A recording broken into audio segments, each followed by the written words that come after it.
This is a quick demo. In this video, you are going to learn how to build this carousel slider by using Tailwind CSS and React.js. So you can see that it is rotating by clicking on the navigation buttons, and also you can rotate or change the slider by clicking on these little circles. So if you want to learn how to do this, then please continue watching and let's learn. Hey there, welcome back to Ayaz Tech. Today, I am going to take you on step-by-step journey to create your own stunning carousel slider using Tailwind CSS and React.js. Whether you are a seasoned developer or just starting out, by the end of this tutorial, you will have a beautiful carousel to add to your project. So let's start the Tailwind CSS official documentation. Here, I will open the framework guides under the docs. We need to find out the React. Open this one and let's run this command to create the project from scratch. So I'm going to paste this command.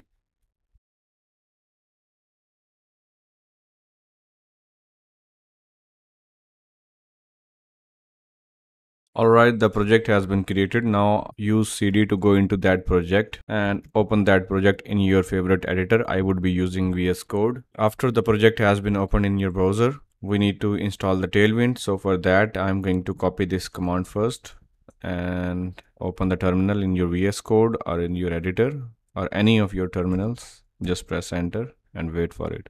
After that, we need to initialize the Tailwind CSS in our root directory.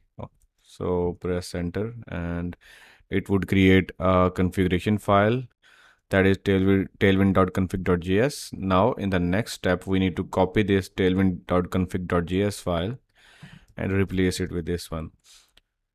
After that, we need to copy these 3 lines of code and open your index.css file. I'm going to get rid of all of this code and I will just paste it here. And at the end, we just need to start the project. So let's do that. Okay, the project has been started. Now we will start building our carousel. So very first thing that we need to do is that go to the app.js, and from here I will get rid of all of the default HTML that came by the default installation. And now I will generate a new folder, components. It will contain all of my components, and in this I am going to create a component called carousel.component.js. Okay, now export it, default function carousel, and we will be receiving the slides from this parameter and we need to return. Let's imagine we are receiving an array of the slides, so we can just iterate on that array. For that, use slides.map and return it with the image tag. After that, we need to go back to the app.js, and here I will add my carousel slider and we need to pass the slides. Now we have to define the slides variable here, and here we need to provide the URLs of multiple images. You can either use a local image or you can get from the internet. I would get from internet. So let's pick up some beautiful pictures from here and we will use them.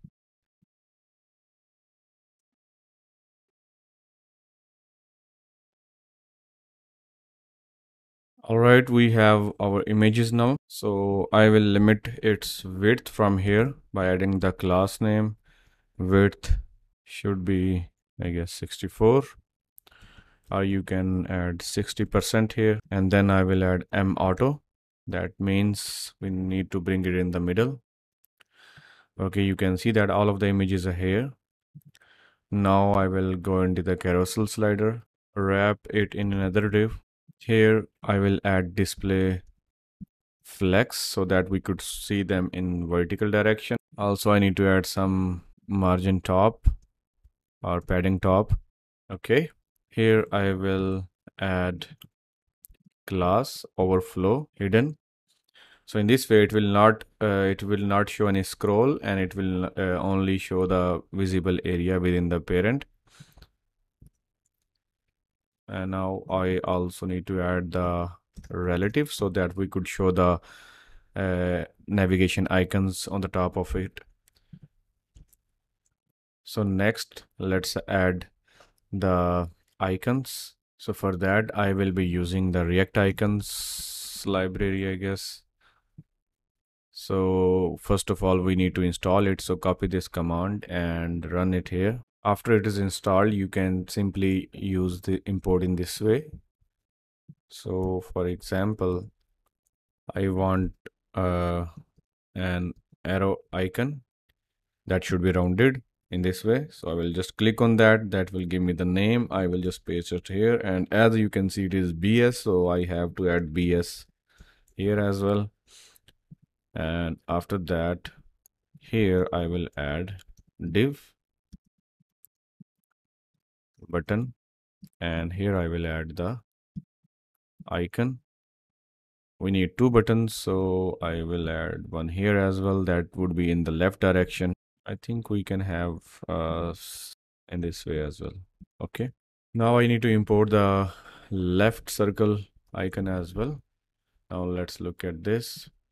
You can see we have icons. Now I will add some styles to this parent div, like absolute, top 0, h full, and w full. That will give it 100% width. And then I want justify center and item center as well. Here you can also use justify between. We also need to add the flex here. Okay, now buttons are here. Let me try to add z index. Actually, we don't need z index, so the color is not good. That's why it is not visible. So I will add text white, and let's see if that works. Okay, great. Now I will add px 10, and I can increase the text size as well. All right. So now we will add the transition here, and ease in out or ease out, and the duration would be the 400. Okay. After that, I will be creating a state to save the current slide number. So let current and set current and use state. Make sure to import the use state from the React here. After, I will define the previous slide function, and here we will check if current is equal to 0, then we need to move it back to the last slide. So for that, I will use set current is equal to it should be slides dot length -1. That would give me the index of the last slide, and otherwise I would set current is equal to current -1. Okay. Similarly, we need to define another function, that is next slide. So we want to see that if current is equal to the last slide, then we will set the current slide equal to 0. Okay. Otherwise, we will just keep adding on it. All right, now let's call these functions. So for example, here I want to call function previous slide. Similarly, on this button, I want to call a function next slide. I will use JavaScript syntax here. So I will wrap it in the backticks of string. Now here I will add this. Actually, before that, let me add translate x, and this value would be dynamically generated by JavaScript. So here I would use that current multiplied by 100. We should use the minus. So for example, by default, the current state is 0. So at the beginning, 0 multiplied by 100 would become 0. And so that's mean we don't, if a translation x is 0, that's mean we don't want any translation. So it will stay there on the first slide. And if you on the index number 1 of the slide, then it will be 100 will be multiplied by 1, and it will translate in x direction in -100 value. And if it is on 2 index, then it would be the value of the translate x would be -200%. So yeah, make sure to add the percentage as well here. So now let's try. Actually, it is better to have this dynamic thing in the styles. So I would create this and translate.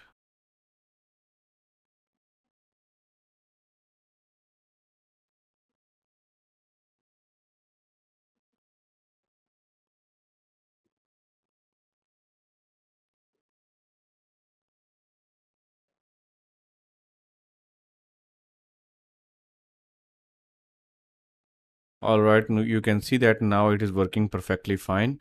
So if you click on the next button, it will show you the next image. And if it reaches to the last slide, then it will take you back to the first slide. Similarly, if you are going forward and if you click on back, it will take you to the backward slide. And if you are on the first slide, then it will take you to the last slide. Now we will add some navigation circles on the bottom. So let's do that.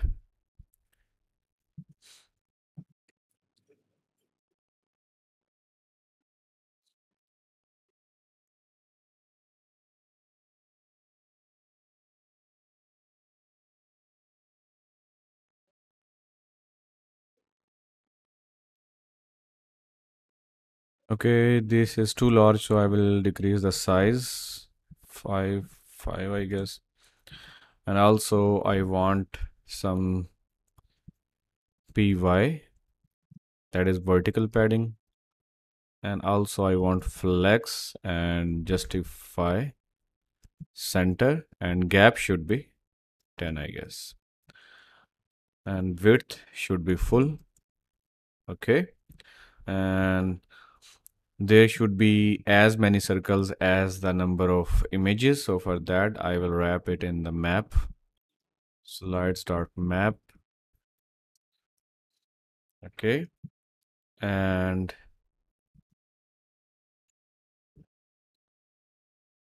we also need to add the key. Okay, I will reduce the gap further. So maybe 5 should be fine, or maybe 3. Okay, so I think by default the color should be light gray, but when it is active, then we should show the color white. So for that, okay, and so here I will add a condition that if I is equal to current slide, then we need to add the BG white.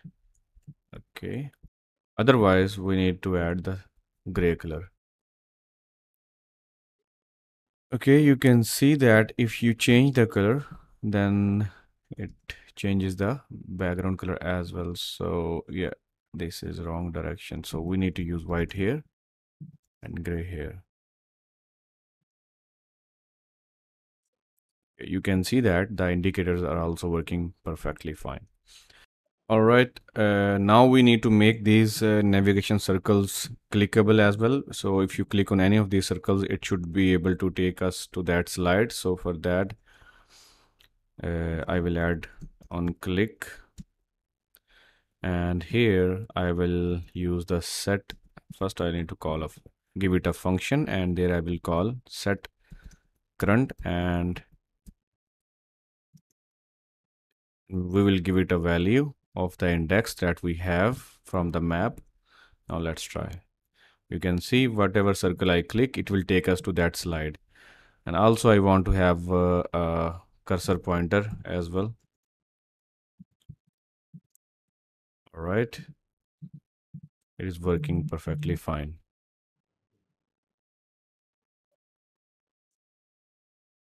Alright, your own carousel slider built with the power of Tailwind CSS and React.js. I hope you found this tutorial helpful. If you enjoyed this video, then don't forget to give it a thumbs up, and if you have any questions or suggestions, drop them in the comments below.